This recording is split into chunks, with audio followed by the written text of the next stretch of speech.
Hello साथीहरू, आजको यस भिडियोमा चाहिँ मैले आफ्नो यो बाइनेन्सको क्रिप्टो करेन्सी बाइनेन्सको कसरी यो बिकम मार्चेट पार्ट कसरी आफ्नो एप्लाई गर्ने र यसको लागि चाहिँ के प्रोसेस चाहिन्छ भन्ने बारेमा चाहिँ थोरै जानकारी लिएर आएको छु।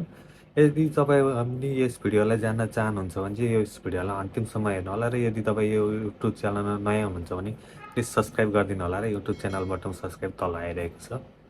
जस्ट ब्राउजर यहाँ मैले एउटा बाइनेन्स लगइन गरेको छु र मेरो जस्तै बाइनेन्स एप लगइन गरेको छु।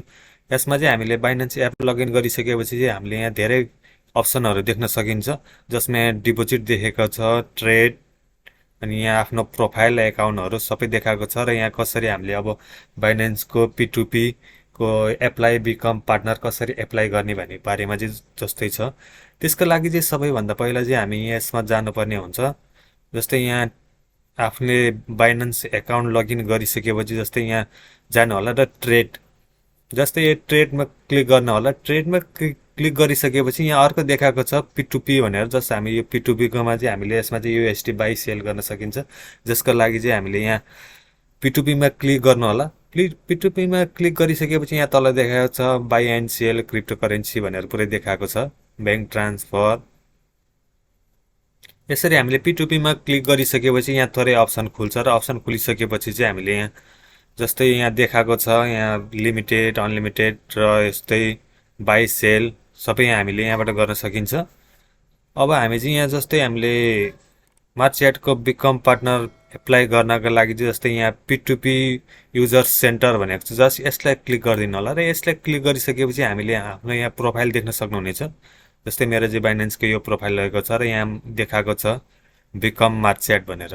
जस्तै यो बिकम मार्चेटको के प्रोसेस छ र त्यसको लागि चाहिँ के चाहिन्छ भन्ने बारेमा चाहिँ यहाँ पुरै देखाएको हुन्छ र म त्यसलाई चाहिँ अलिकता एक्सप्लेन गरेर पनि देखाउँछु। जसमा चाहिँ अब बिकम मार्चेटमा क्लिक गरिदिनु होला। यसरी बिकम मार्चेटमा क्लिक गरिसकेपछि चाहिँ हामीले P2P मार्चेट प्रोग्राम भनेर देखाएको छ। यसमा यो भेरिफाई गरिसकेपछि चाहिँ हामीलाई चाहिँ के बेनिफिट मिल्छ भनेर यहाँ सबै डिटेल्समा देखाएको छ र तपाईँहरूले पनि यहाँ पढ्न सक्नुहुनेछ यदि टाइम छ भने। हामीले यो भेरिफाई मार्चेट, क्यास मार्चेट, प्रो मार्चेट, ब्लक मार्चेट योहरू भेरिफाई गर्न सकियो भने चाहिँ हामीलाई केही बेनिफिट मिल्छ। जस्तै यहाँ भेरिफिल्ड बजेट देखाएको छ, मार्चेट सर्ट फिल्टर, योहरू हामीले बेनिफिट पाउँछ र यसको लागि चाहिँ भेरिफाई गर्नको लागि चाहिँ के प्रोसेस चाहिन्छ। जस्तै यहाँ देखाएको छ यो रिक्वायरमेन्ट चाहिँ कम्प्लिट गर्नुपर्ने हुन्छ र कम्प्लिट SMS इमेल यो कम्प्लिट गर्नुपर्ने हुन्छ र यो complete advanced identity verification, minimum account 0 USD योहरू भेरिफाइड गर्नुपर्ने हुन्छ र जसमा चाहिँ मैले यो भेरिफाई गरिसकेको छ र ग्रिन टिक आइसकेको छ मेरो यतिमा चाहिँ। अब हामीले यो एप्लाई गर्नको लागि चाहिँ यो पनि टोटल भेरिफाई गर्नको लागि चाहिँ यो पनि ग्रिन टिकमा ल्याउन पर्ने हुन्छ र जस्तै यति चाहिँ हाम्रो भेरिफाई भइसकेको छ।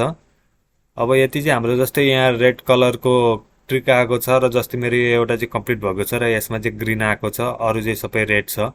जस्तै यो रेड छ, यो रेड छ, यो रेड छ, यो चाहिँ कम्प्लिट भएको छ र यो पनि कम्प्लिट भएको छ।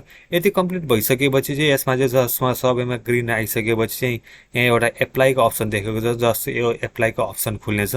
जस्तै यो एप्लाईको अप्सन खुलिसकेपछि चाहिँ हामीले एप्लाई गरिसकेपछि चाहिँ यहाँ देखाएको छ you have 3 submission remaining for the current 3 month period भनेको छ र 3 महिनाभित्र चाहिँ हाम्रो यो कम्प्लिट हुन्छ र एप्लाई गरिसकेपछि चाहिँ।